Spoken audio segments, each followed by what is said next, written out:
Luke was born into a world of money but never love. The sprawling mansion he grew up in stood like a fortress of gold, with marble floors that echoed his lonely footsteps and chandeliers that sparkled brighter than his future ever did. His father, Harry Cunningham, was one of the wealthiest businessmen in the country, a man known more for his ruthlessness in boardrooms than warmth in his own home. Luke's mother, Lena Cunningham, was the only soul who ever truly touched his heart. She had soft eyes that saw the pain in him before he even understood it himself. But fate was cruel. When Luke was just 7, Lena passed away after battling a sudden illness. That day broke him in ways even he wouldn't realize until years later. After her funeral, Luke sat alone in the massive dining hall, staring at the empty chair where his mother used to sit beside him during meals. The house staff would come and go like shadows, setting his plate without a word. Harry didn't even return from his foreign trip for the funeral until days later. Money never mourned. From that day onward, Luke's world became hollow. Silent dinners. Empty birthdays. No bedtime stories, just the soft hum of distant classical music his mother once loved, now replaced with the dull, repetitive sound of Harry talking business on his phone. Harry believed love was for the weak.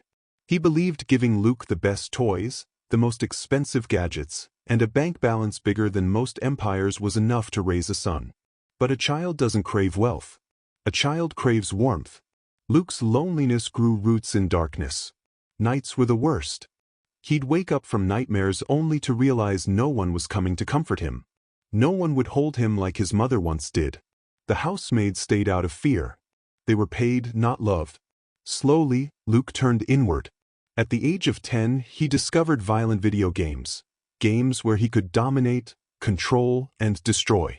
The thrill soothed the ache in his heart. But even that wasn't enough.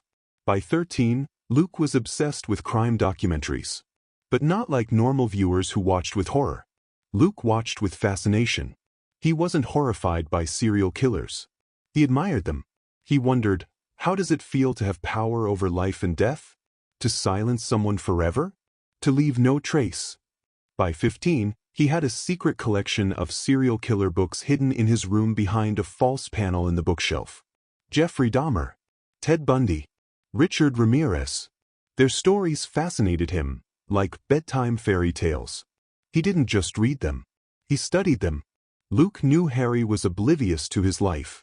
His father cared only when Luke's school grades dropped, and even then the conversation was limited to angry phone calls and money thrown at private tutors. His heart darkened more when he realized the brutal truth. No one cared about his existence unless it was for legacy or image. Then came the first real trigger. He was walking back from school one rainy afternoon when he saw a stray dog limping on the side of the road.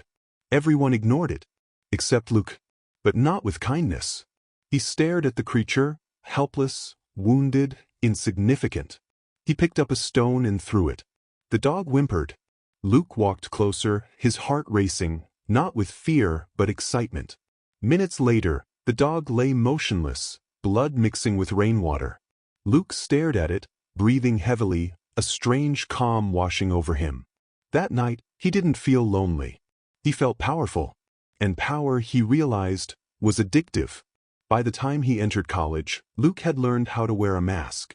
To the world, he was the quiet, mysterious rich kid. Girls admired his looks but stayed away from his cold demeanor. Teachers didn't bother. He passed exams, barely, but Harry's influence kept him safe. But inside he was sharpening his mind like a knife. He observed people, their weaknesses, their fears, their arrogance. And then came Nancy. Nancy was beautiful, vibrant, and bold. She wasn't scared of anyone, especially not Luke.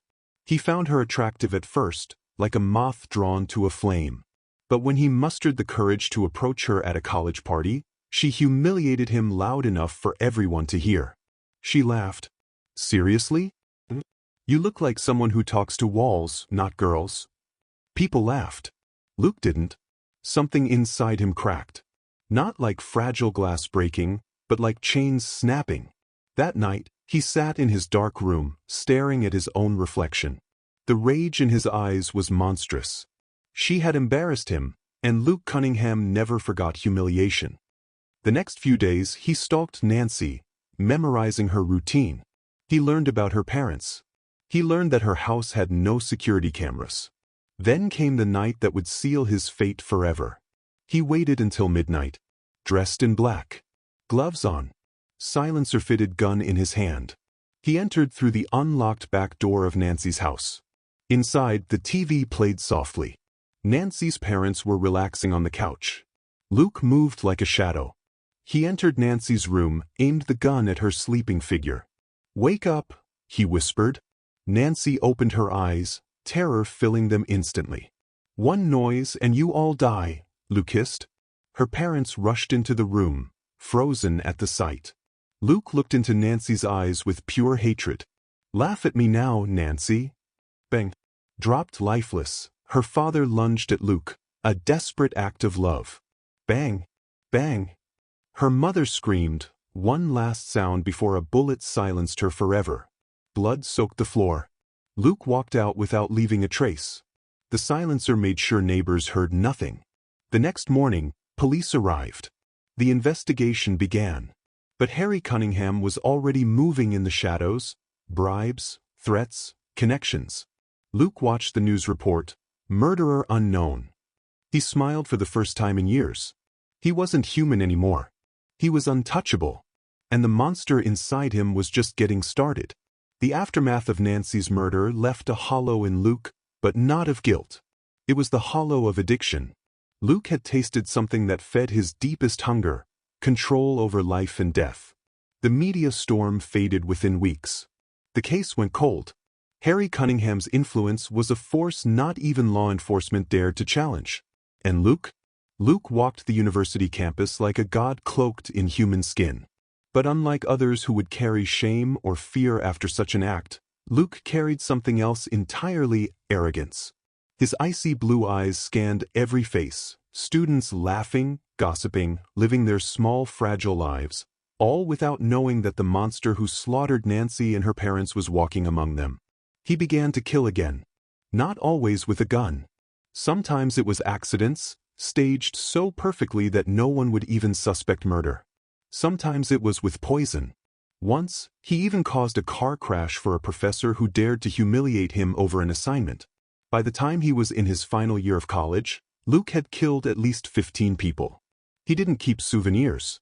He didn't feel remorse. Human life was dust beneath his shoes. And yet, the universe, mysterious in its designs, had planned something unimaginable for him. Her name was Sansa. She wasn't like other girls on campus. While most girls whispered about Luke, calling him mysterious, dangerous, even creepy, Sansa did something different. She smiled at him. Their first meeting was mundane on the surface. Luke had been sitting alone under a tree in the farthest corner of the campus garden, sketching in a small notebook, a habit he developed not out of artistic love, but as a way to map out locations, exits, and angles. Sansa sat beside him without hesitation. "You always sit here alone. Ever thought about company being less dangerous than your thoughts?" Luke turned, expecting sarcasm. Instead, her eyes met his, steady, soft, curious, dangerous. He smiled faintly. He didn't know it yet, but that moment was the first time someone disarmed him, not with fear, but warmth. Days passed. Conversations grew. Sansa didn't ask about his past. She didn't probe about his cold nature. She talked about life, simple things. Music. The loneliness of growing up away from family. Luke found himself laughing, a sound he hadn't heard from his own mouth in years. Was it real? Was this what normal felt like? For the first time in his existence, Luke questioned his darkness. Weeks turned into months. Sansa became the oxygen he didn't know he needed. She was everything his life never had: empathy, patience, connection. And Luke, the heartless monster, started to change. He stopped watching crime documentaries. He stopped visiting dark alleys. For the first time since his mother's death, he felt human. Love, they say, can heal the darkest of souls. But what if that love was never real? Luke had no idea. Behind Sansa's gentle smiles was a storm so violent that it would one day drown him completely. Because Sansa wasn't just a random girl who fell in love with him. She was Nancy's elder sister. The sister who was supposed to return home on Nancy's birthday, the birthday that never came, because Luke had killed her family just 5 days before it. For Sansa, the discovery had been soul-crushing. She returned home to find police tapes, blood stains, and a graveyard of memories. Her family gone. The house where her laughter once echoed, silent forever. And worse, no justice. The prime suspect, Luke Cunningham, was protected like royalty by his billionaire father. No charges. No arrests. No answers. But Sansa wasn't just grieving. She was burning. She knew one thing. No law could touch Luke. But love could destroy him from the inside. Her plan was born that very night. She would become his world. She would enter his fortress. And when he trusted her the most, when his guard was shattered, she would strike. It wasn't a plan of days. It wasn't a plan of months. It was a plan of years. Patience was her weapon. And so began her second life. She researched him for months before approaching him. She studied his habits, his weaknesses. She learned to smile at him in ways that made him feel safe. She learned to touch his hand in ways that would make his heart betray his brain. And Luke, the predator, became prey to a game he never even saw coming. By the end of their final year, Luke proposed. Not out of manipulation. Not out of control. But out of genuine human vulnerability. For Sansa, it was the moment she had long prepared for. She accepted. They married in a quiet ceremony. Luke's father didn't attend, not out of malice, but indifference. Harry Cunningham never cared about love. Luke didn't care either. Because for him, Sansa was enough. He believed her love had saved him. They moved into a beautiful house far away from the city's noise, away from Luke's dark past. He genuinely tried to be a different man. No more killings. No more darkness. Just a life of simplicity. But Sansa, her nights were spent crying silently, not because she loved Luke, but because of the burden of living with her family's killer. Her plan was nearing its final stage. A month after their marriage, she began the psychological warfare. She became distant. Quiet. Luke noticed. He asked. She smiled. Mood swings, she said. He believed. And then came her birthday, November 2nd, a date etched in blood.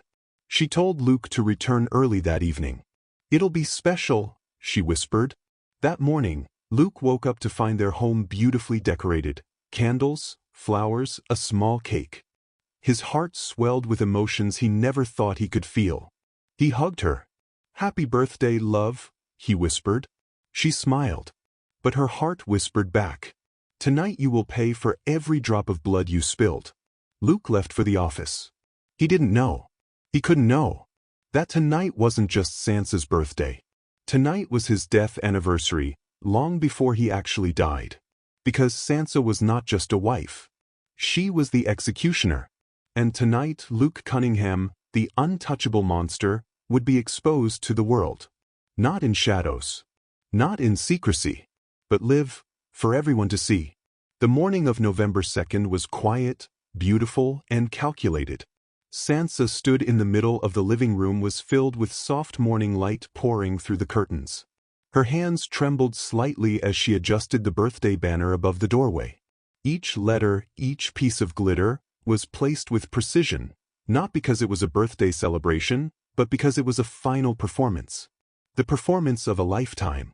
A performance where her words would become bullets, her grief would become fire, and justice would not wear a robe, but a dress stained in truth and revenge. Luke was in the kitchen making breakfast, eggs, toast, and her favorite coffee with cinnamon. He kissed her cheek as he served the tray. She smiled softly, brushing his hand. You're spoiling me today, she said. He grinned like a boy in love. I don't care if the world ends today. It's your day. She stared at him for a long moment. It just might. He laughed, not catching the tremble behind her voice. The day passed slowly, painfully. Sansa spent it double-checking everything. Her phone was charged. Her gun was loaded and hidden in the drawer beside the dining table. The internet connection was stable. Facebook's live feature had been tested on a dummy account an hour ago. She had spent months preparing for this.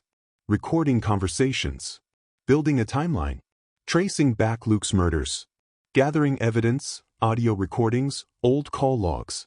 But none of it would matter more than what he was about to confess, not under interrogation, not in court, but in front of the world. Uncensored. She glanced at the clock. He'd be home in 18 minutes.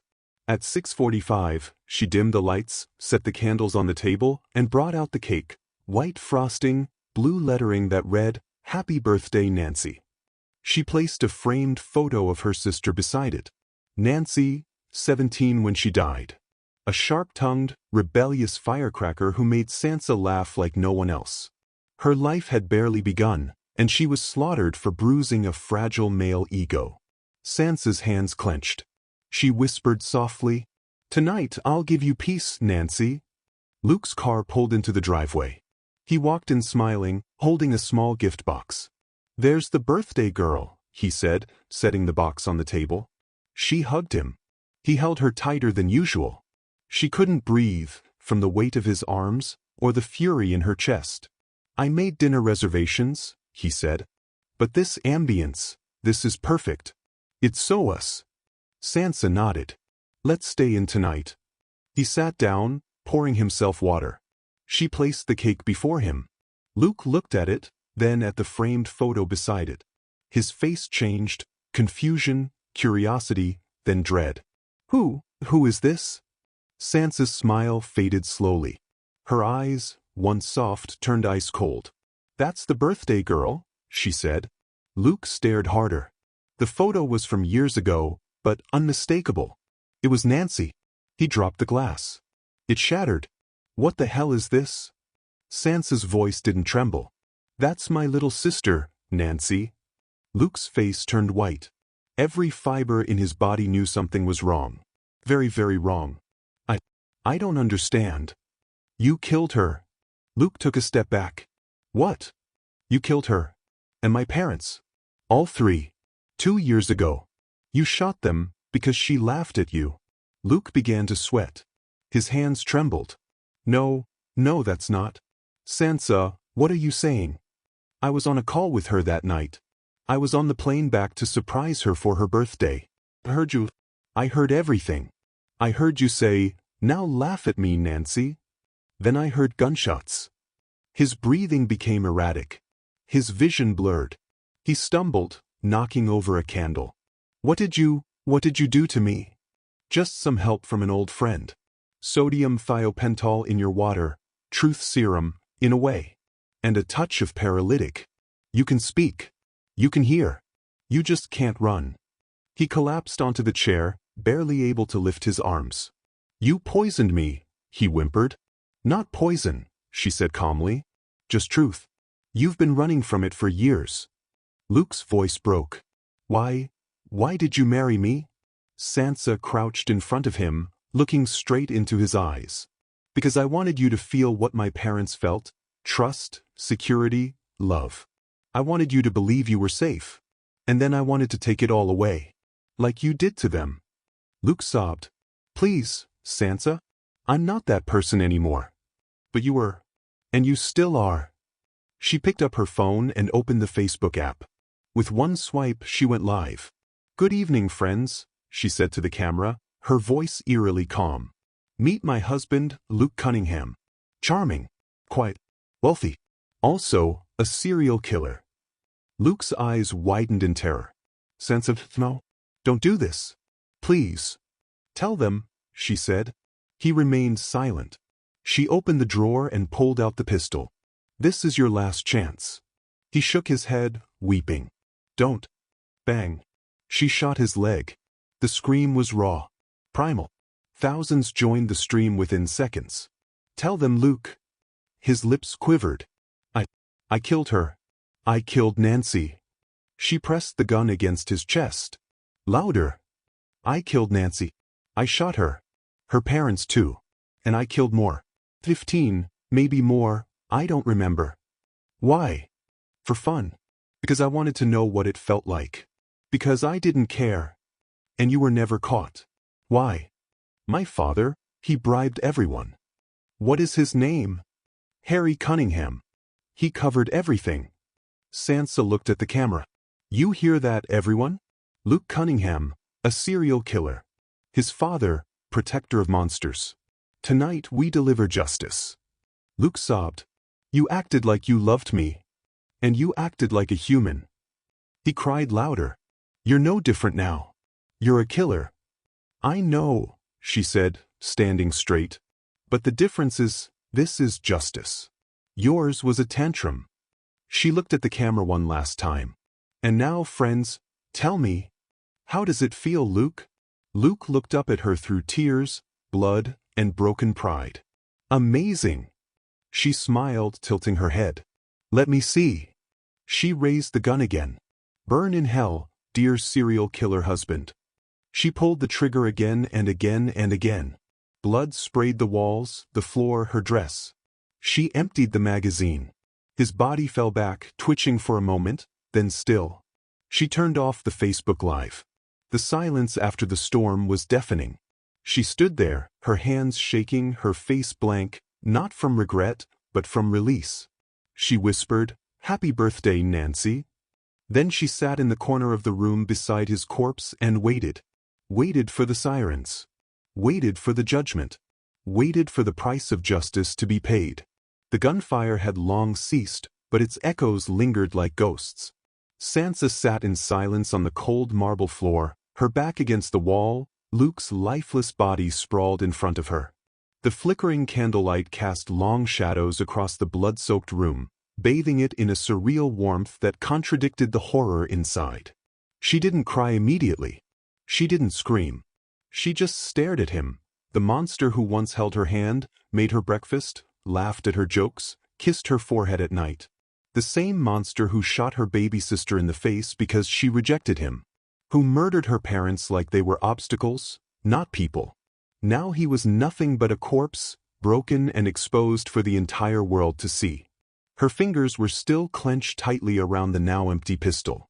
She looked down at it, this simple machine that had the power to kill her nightmares one click at a time. The phone buzzed softly next to her. Even with the live stream ended, messages were pouring in. Thousands of notifications flashing across the screen. Is this real? Did she really kill him on Facebook Live? He confessed. It's all there. She's a hero. She's a murderer. Sirens screamed in the distance, growing closer. She closed her eyes. For the first time since New York's death, peace. The front door burst open. Flashlights danced across the hallway. "Drop your weapon," an officer yelled. Sansa didn't move. She slowly opened her eyes, looked toward the voices, and let the pistol clatter to the floor beside her. Her blood-soaked hands rose in surrender. Officers stormed in, weapons raised, shouting commands. But the moment they saw the lifeless body, the framed photo on the table, the shattered glass and candles, their anger turned into confusion, then horror. An officer, young, probably new, stumbled back as he recognized the victim. Jesus Christ, that's Luke Cunningham. Another officer knelt beside his body. Confirmed. Multiple gunshot wounds. She emptied the mag. A detective stepped forward, cautiously approaching Sansa. "Are you injured?" She shook her head slowly. "No. But I'm healed." They cuffed her gently, not like a criminal, but like someone carrying too much pain in her bones. No resistance. No words. She allowed herself to be led outside as flashing cameras and swarms of reporters crowded the streets. The news broke before the police even made it out of the house. Breaking. Woman kills husband live on Facebook after exposing him as serial killer. Inside the cold interrogation room, Sansa sat across from two senior detectives and a prosecutor. They asked her the same question in different ways. And she gave them the same answer every time. Because justice didn't come. So I became it. She revealed everything. The call she was on with Nancy the night of the murders. How she listened helplessly, on a flight, unable to comprehend what was happening until it was too late. She described the screams, the begging, the words Luke said. She had recorded the entire call, a recording buried in her cloud storage for years. She played it for them. Everyone in the room fell silent. New York's trembling voice. Her father's cries. The sound of gunfire. Then, silence. Sansa explained how Luke was never investigated, how police never pursued serious leads, how the Cunninghams' influence buried the case within days. She laid it all out like a trial before the trial. Bank records, transcripts, timelines. Her obsession with building a case became her reason to breathe. She recounted how she got close to Luke, studied him, trapped him, married him, all for one purpose, to make him confess. Publicly. Irrefutably. And when he did, she said, I sent him where he belonged. As the Facebook Live video exploded across platforms, one name kept resurfacing. Harry Cunningham. The media didn't hold back. Headlines were merciless. Billionaire father shielded serial killer son for years. Blood money. The dirty secrets behind the Cunningham empire. Luke confessed live. Dad covered it all. Police moved swiftly. Search warrants were issued. Luke's phone was seized. Bribery trails were uncovered. Secret payoffs to detectives. Hush money settlements with victim families. All of it. When they brought Harry in for questioning, he wore a crisp black suit, hair slicked back, a disgusted sneer on his face. I should have vetted that girl. I'd have known she was trouble, he scoffed. When told he was under arrest for obstruction of justice, conspiracy, and accessory to multiple murders, he rolled his eyes. I was protecting my son. The prosecutor replied coldly, You were enabling a monster. Harry was denied bail. His empire crumbled within days. Investors pulled out. His name was blacklisted, from Forbes covers to courtroom backdrops. He felt like a dying star. The courtroom was packed. Reporters filled every bench. Protesters outside held signs. Justice for Nancy. Sansa is a hero. Punish the father too. Sansa walked into the courtroom in a plain white shirt and gray slacks. No makeup. No jewelry. Just truth. Her defense lawyer began the trial by playing the Facebook Live footage. The jury watched in stunned silence as Luke confessed to 15 murders, including Nancy and her parents, as he bled out on camera. Then the audio recording was played. New York's final call. Jurors wept. Even the judge sat motionless for minutes before clearing his throat. The prosecution didn't deny what she did. They couldn't. But they argued it was premeditated murder. They argued she manipulated, lied, and executed a human being. The defense painted a different picture. Premeditated justice. She became the only investigator, prosecutor, and executioner, her lawyer said, because every institution failed her. The courtroom was torn between law and morality. A retired judge in the audience later told reporters, It was the first time I watched a trial where I didn't know whether to stand and applaud or cry. The jury deliberated for 9 hours. Then the courtroom stood in silence as the verdict was read. On the charge of first-degree murder, we find the defendant, Sansa Willow, guilty. A sharp gasp filled the room. Due to extraordinary emotional circumstances, failure of the justice system, and overwhelming public support, we recommend leniency in sentencing. Sansa was sentenced to 8 years in prison, with the possibility of parole in 4. Gasps again. Some cheered. Some cried. Harry Cunningham was sentenced to 22 years for obstruction of justice, bribery, and aiding criminal activity. The Cunningham legacy ended in chains. The Facebook Live video was removed from the platform within hours. But it was too late. Copies had spread to every corner of the internet. Clips flooded TikTok, Reddit, YouTube. Documentaries were made. Books were written. People debated whether Sansa was a murderer or a martyr, a criminal or a crusader, an angel or an executioner. But the one thing no one could deny, she gave voice to the dead and silenced a killer who was never supposed to fall. In prison, Sansa received thousands of letters, from victims, from widows, from survivors, from people who watched loved ones die without justice. She read them every night, not for validation, but because she had become more than vengeance. She had become a symbol. Years later, on New York's birthday, someone placed a white rose outside the Cunningham estate, now abandoned and rusting.